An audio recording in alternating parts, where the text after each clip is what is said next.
Entonces, vamos con la intensidad. Entonces, otra cuestión muy significativa, muy importante en cuanto a tanto la lectura como la escritura musical. Y por lo tanto, la composición y la interpretación. Entonces, la intensidad tiene que ver con las indicaciones de dinámica. Entonces, hemos mencionado en la introducción que una de las 4 propiedades esenciales del sonido es la intensidad o volumen. ¿Ah? Las otras son, ¿se acuerdan? La altura, la duración, en una partitura y el timbre, que es como lo característico de ese sonido.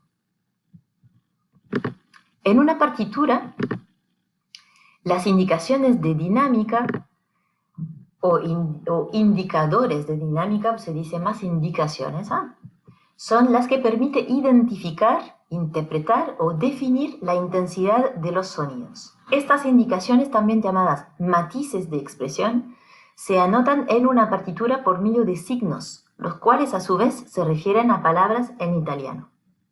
Entonces, todos esos signos son, en el fondo, letras, y esa letra, la primera letra de esa palabra en italiano. Entonces, esa doble P, entonces la doble P es decir muy suave. Después, una P es piano, luego tenemos una P doble F. Profe, disculpe, pero se pega mucho el audio y el video. Ah.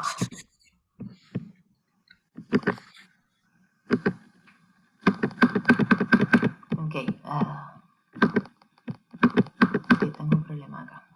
Profe, ¿y si mejor no muestra la pantalla y habla usted nomás? Porque yo por lo menos tengo Sí. la guía abierta. Eso es, muchas gracias. Es exactamente lo que iba a hacer. Es una lata porque igual es mejor cuando lo vemos juntos, pero bueno, si todos lo tienen, puede ser efectivamente mejor. Ok, vamos así entonces.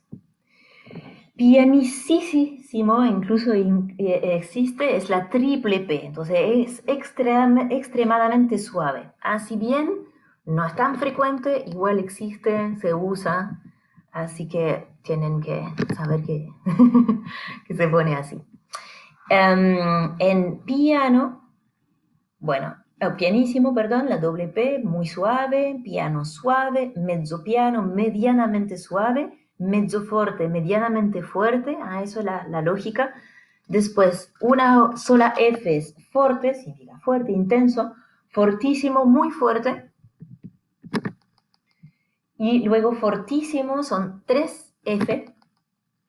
Eso. Después, otras indicaciones de dinámica que son muy útiles y muy frecuentes. Está el sforzando, entonces pequeña S, una F que en particular igual es como bien bonita, una Z pequeña, eso significa que es como un tipo de acentuación, o sea, bruscamente vamos a reforzar ese sonido, apoyar el creyendo o aumentando, que es lo mismo, es cuando vamos aumentando progresivamente la intensidad. Y lo contrario, el inverso de eso es decreyendo o disminuyendo. Lo común como signos es de menos a más, así como en matemática, en el otro sentido igual para el disminuyendo, o si no en letra cres, así. La guía es la guía de teoría de la unidad 1, Maximiliano. Y el diminuendo se abrevia así, dim, ¿ya? Crash, dim. O puede ser también decreciendo. Es lo mismo que disminuyendo, más o menos. Y creciendo, otro que tienen el aumentando, así. El forte súbito, que es un SF, o sea, de repente es fuerte. Y el súbito fuerte y piano. Eso significa que en una nota, por ejemplo, un acorde va a ser muy fuerte, pero lo que va a seguir va a ser piano, va a ser suave. Así que eso. Ahora vamos con las articulaciones. Sí, son súper lindos esos símbolos. No siempre son muy fáciles de hacer. Ahora, obviamente no lo tienen que hacer tan perfecto y así cuando lo escriben a mano. Es más estilizado, más simple cuando lo escribimos a mano. Pero sí no tienen que poner como letras cualquiera. Por ejemplo, el P, claro, es una P mayúscula, pero no como cualquiera, digamos, le ponemos una pequeña base, o sea, P así y una pequeña base, ¿ya? Para distinguirlo de una letra cualquiera. Pero no vamos a hacer los tremendos caracteres como está como está impreso. Ahora vamos con las articulaciones. Las articulaciones también son súper importantes porque es un poco decir cómo va a interpretar el texto musical. Están las notas, ok, pero esas notas, ¿cómo lo hago? ¿Las hago todas separadas? ¿Las hago todo ligadas? ¿Las hago como muy breves? ¿Las hago con acentos? ¿Cómo? Y esas son las articulaciones que va determinando eso.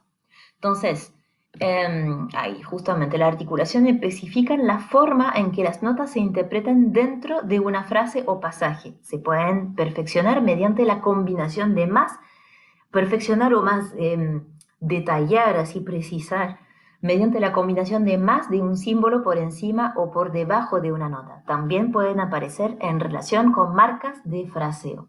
Entonces, la articulación legato, entonces cuando tienen un grupo de notas, y están con un arco así entre ellas, no significa lo que hemos visto la otra vez, que esa ligadura que permite prolongar la duración. En este caso no, cuando son un grupo de notas diferentes, significa que estamos requiriendo la articulación legato. Entonces, por ejemplo, acá tienen, digamos que llave de sol, ¿ok? Ahora, al contrario, si no pongo este arco, lo leo así. ¿Ya? Y esto es non legato, es decir, las notas están escritas sin ninguna indicación de articulación, o bien aparece escrito literalmente non legato. Muchas veces está precisado eso. Lo mismo con legato, o están los arcos, o a veces cuando siempre por una preocupación de que la lectura de la partitura esté limpia, clara, podemos escribir legato. O incluso legatísimo, cuando queremos que algo sea extremadamente ligado. En este caso, las notas se interpretan con separación entre cada una, con interrupción del sonido, pero no se acorta ni su valor, no se acorta tanto su valor como en el staccato. El staccato es con un puntito no al lado, sino que arriba o debajo de la cabeza. Entonces, eso es importante precisar. Cuando una nota tiene la plica hacia abajo, el punto del staccato va a ir arriba de la cabeza. Cuando, al contrario, la nota tiene su plica hacia arriba, la indicación del staccato, el puntito va a ir debajo de la cabeza. ¿Ok? Es decir, que el puntito no está en contacto con la plica, está en contacto con la cabeza. Entonces, si está abajo, está debajo. Si está arriba el punto. ¿Ok? Y eso hace que, por ejemplo, la misma frase, voy a decir re, mi, la, entonces legato con el arco, non legato, sin nada, o escrito non legato, staccato, así como más breve, como saltitos. Estos indican que la nota es tocada de manera más corta que la anotada, por lo general la mitad de su valor. Eso también es como un poco el calderón, es como para dar un cálculo racional, pero no es así, en el fondo es breve, así muy breve, con mucho rebote, pero no altera el ritmo, ojo con eso. El resto del valor es un silencio, se podría explicar así. La marca del staccato puede aparecer en las notas de cualquier valor, acortando su duración real sin acelerar la música en sí, es lo que le decía adelante. Bueno, si es así que me ven a mí nomás, lo vamos a poner así. Ahora, el staccatísimo es lo mismo, pero aún más breve, y eso se anota con una suerte de triangulito, así. indica un silencio más prolongado después de la nota, haciendo de la nota muy corta. Por lo general es aplicado en corcheas o valores más cortos. Rara vez lo van a tener o sea, en una blanca, sí puede ser. En una redonda es rarísimo, no tiene mucho sentido. Por lo general es aplicado. En el pasado, este significado del marcado era más ambiguo. A veces se utilizan indistintamente con staccato y en ocasiones se indica un acento y no staccato. Esas utilizaciones hoy en día han caído prácticamente en desuso, aunque todavía aparecen en algunas partituras. Igual tienen que saber leerlo porque en partituras modernas, pero de composiciones de siglo XVIII o XIX, por ejemplo, están este tipo de articulaciones, ¿ya? Entonces, claro, ahora, en el siglo XXI, cuando usamos esto, puede ser, más bien, yo lo leería esto más como un acento. Pero en este caso como que se va explicando después. Pero si no, en una partitura del siglo XVIII, XIX, como clásica, romántica, eso significa un staccatísimo. ¿Sí? Ahí no hay duda. Tenuto. Este símbolo tiene dos significados. Por lo general, indica que debe ser tocado por su valor total. Entonces, voy a hacer esas tres notas que estaban antes para el legato y non legato, vamos a decir si estuviéramos en llave de sol sería re, mi, la, con la indicación del tenuto. Entonces voy apoyando mucho cada nota. Entonces, claro, por lo general indica que debe ser tocado por su valor total, sin ningún tipo de silencio entre esta y la siguiente nota, pero con un ataque, es decir, non legato. ¿Ya? Es bastante sutil, pero igual se usa muchísimo, entonces tienen que saberlo. También puede dirigir al intérprete o ejecutante a apoyar más la nota tipo de acento. ¿Ah? Yo lo uso personalmente mucho eso porque los acentos son más marcados, más fuertes, entonces mi composición muchas veces cuando quiero que esté más apoyada, más timbrada una nota, le pongo esa indicación, ¿ya?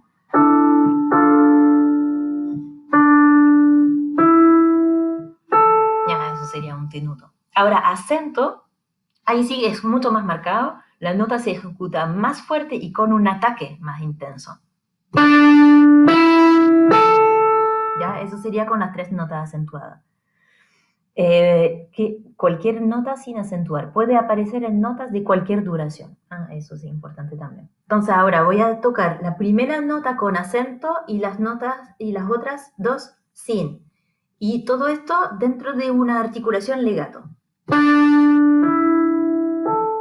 ¿Ok? Ahora voy a hacer lo mismo, pero dentro de una articulación non legato. La primera acentuada, las otras dos no.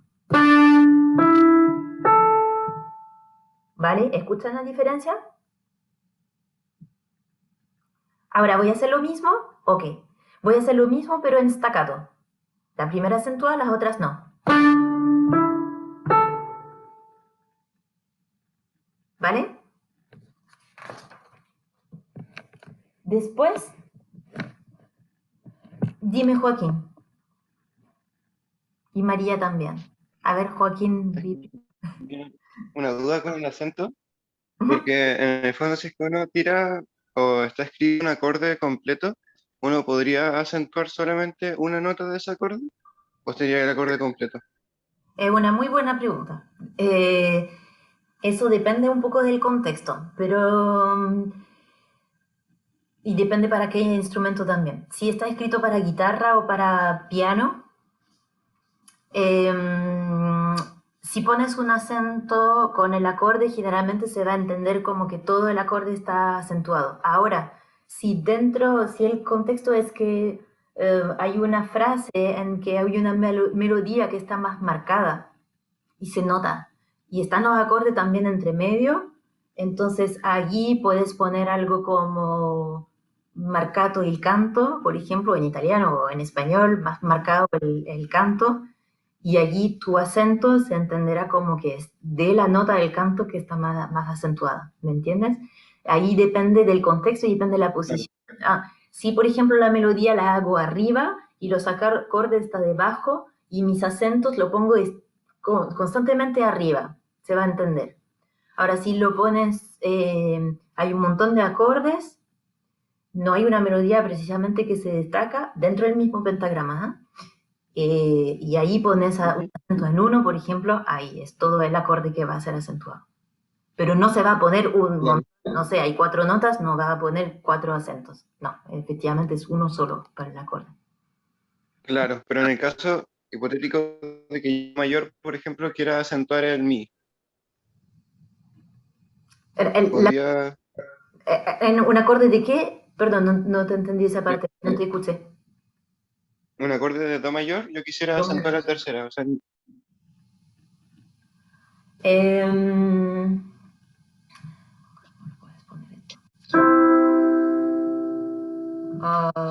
eso tendrías, a ver.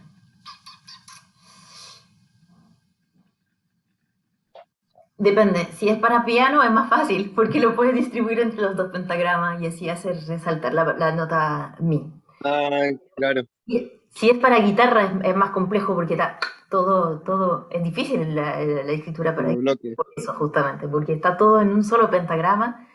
Entonces en este caso puedes escribir en toda letra, así como nota más marcada, esta nota más marcada. O Claro, habría como que especificarlo muy... sí, pero mejor todavía puedes poner por ejemplo, tu posición es así, digamos que es así. Ya, do, sol, do, ya, y quieres acentuar solamente el mi. Entonces, do, lo dejas con la plica hacia abajo y mi, sol, do con la plica hacia arriba y pones un acento debajo del mi. Eso es la posibilidad. Sí. Gracias. Bueno, es súper precisa la escritura musical y por eso mismo también a veces hay varias posibilidades de hacer lo mismo y a veces tenemos que ser creativo también, pero creativo no inventar a base de nada, sino que a base de algo que se ha ido perfeccionando muchísimo con los años además. Después otra aplicación que tienen es el marcato con el acento así. Perdón, María, también tenías la mano levantada. Sí, gracias. Una pregunta sobre el crescendo y decrescendo. Si es que yo estoy, por ejemplo, en fortísimo y quisiera, como digamos, luego del decrescendo, por ejemplo, igual tengo que poner hasta qué intensidad llega, ¿verdad? ¿Siempre? No siempre. Ya. Siempre. En general sí, es mejor hacerlo, pero si tú dejas así como un poco libre, lo puedes dejar. Si está claramente definida, por supuesto lo tienes que poner, pero no necesariamente. Por ejemplo, he visto sí. ¿Cómo? No, nada. Y hacia el final haces un largo diminuendo y dices al fin, por ejemplo. Es decir, como hasta el sonido. Ahí no necesitas precisar qué país. He visto que, por ejemplo, los instrumentos de viento sí que se escriben mucho los staccato y los legato, incluso todo. Más que el piano y la guitarra, y también como que tiene que ver con las respiraciones de la persona. No sé, una vez... Y ellos tienen, con la lengua y todo, tienen una posibilidad de y que no podías hacer muchos compases ligados porque no pueden respirar. Yo hice eso una vez y como que casi casi ahogo a la niña clarinetista. Sí, no, sí pueden aguantar mucho la respiración, pero tienes que definirle bien las frases, tienes que ponerle respiraciones. Una buena referencia para los instrumentos de viento es cantándolo, para ver ahí dónde tienes que respirar y ahí generalmente son las mismas respiraciones.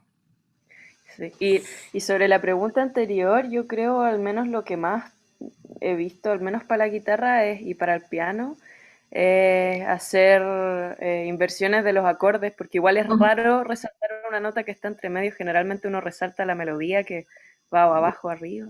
No es raro, ocurre mucho esto, por ejemplo, sobre todo cuando tienes notas comunes de acorde en acorde y mueves el centro, que se timbra más, lo de adentro no es raro, por ejemplo.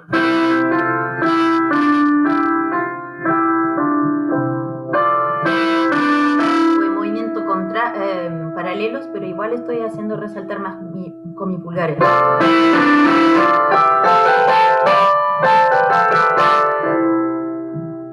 ocurre, pero claro, no es lo más frecuente, digamos, pero efectivamente si lo puede poner como, o sea, sobre todo si es para guitarra, yo creo que mejor en función de la inversión. Pero ahora si quiere, que también como decía antes, depende del contexto. Si tu frase se va desarrollando a partir de esas notas que están entre medio de los acordes, totalmente justificable y se ve harto. Hay mucha música de Schumann que son así, por ejemplo, que le gusta más hacer resaltar lo del St. Brahms también, en vez de lo que del registro agudo, que es lo típico, así es lo primero que escuchamos, los agudos, después lo grave, la voz intermediaria muchas veces no ponemos tanto atención, pues hay muchos compositores que sí interesa esas voces intermediarias.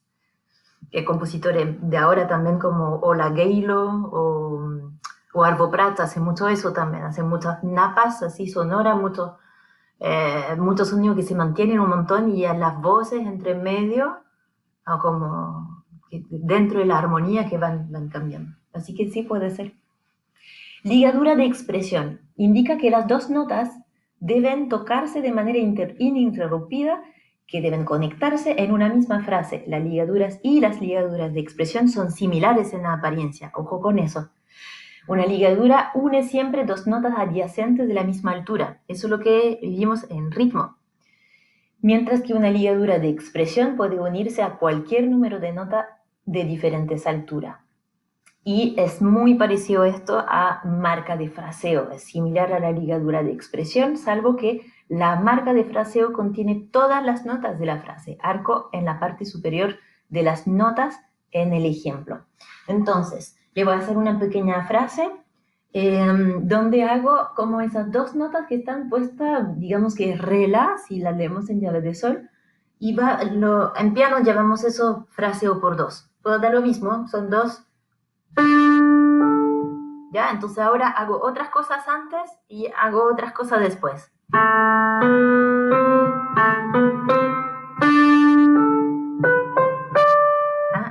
Tengo un fraseo de expresión acá de re a la. ¿Ok? Sí, estoy en la página 34. Sí. Sí, nos atrasamos un poquito, por eso lo estoy guardando 2 minutos más, pero ya los libero. Existen más articulaciones que son más específicas de los instrumentos. Como María lo dijo, por los instrumentos de vientos, son esas mismas articulaciones más, hay más. El Flatterzum, por ejemplo, ellos pueden hacer un montón, son los reyes de la articulación en los instrumentos de viento, porque por todo lo que pueden hacer, se puede hacer con la lengua y la misma boquilla del instrumento. Entonces, para los instrumentos de cuerdas frotadas con arco, allí, bueno, está el collegno, que indica que se tocan las cuerdas con el arco al terminar un pasaje en pizzicato. Pizzicato, entonces, que se tocan la cuerda pulsando las cuerdas en vez de usar el arco. El pizzicato con la mano izquierda, nota frenada, con un más hacia arriba de la nota. En un instrumento de cuerda, la nota se ejecuta como pizzicato con los mismos dedos de la mano izquierda. En la trompa, o corno francés, también este acento indica una nota frenada. Sí, es otra cosa. La misma indicación, en este caso, el mismo signo significa algo completamente diferente. Es decir, una nota tocada con la mano que frena la nota en la campana de la trompa. La trompa se dice, en España dicen trompa, en Chile se dice más corno, el corno francés, es el mismo instrumento. El snap pizzicato, que es un círculo y una suerte de raya ahí arriba. En un instrumento de cuerda la nota es tocada mediante un estiramiento de la cuerda, así, fuera del mástil del instrumento y luego la suelta haciendo que golpee contra el mástil. La nota en armónico, nota abierta, bueno, eso todos los que tocan guitarra conocen eso, supongo, un círculo vacío arriba o debajo de la nota. En un instrumento de cuerda, denota que se va a tocar dicha nota en armónico, sea natural o artificialmente. En un instrumento de viento, indica que la nota se va a tocar de manera abierta, es decir, sin reducir la válvula. El arco hacia arriba o sul arco, entonces una indicación así, es un triángulo al revés. Para instrumento de cuerda frotada, indica que la nota debe ejecutarse desde la punta del arco hacia su base, así. Para instrumento tocado con plectro, la nota se ejecuta con un ataque hacia arriba. Y arco hacia abajo, giù arco, para instrumento de cuerda frotada, indica que la nota debe ejecutarse desde la base del arco hasta la punta. Entonces, también dicen las palabras en francés, los cuerdistas, tirer, pousser. O sea, tirar, empujar. Para instrumentos tocados con plectro, la nota se ejecuta con un ataque hacia abajo. Bueno, esto es para que sepan y para su cultura general. No le voy a hacer un test así precisamente para esto porque es muy específico ya de cada instrumento. Eso, chicos, perdón por la demora y el atraso, pero quería igual ver eso. Y así mañana nos dedicamos a resolver todas las dudas, preguntas y corregir ejercicios, hacer un poco de entrenamiento. ¿Les parece?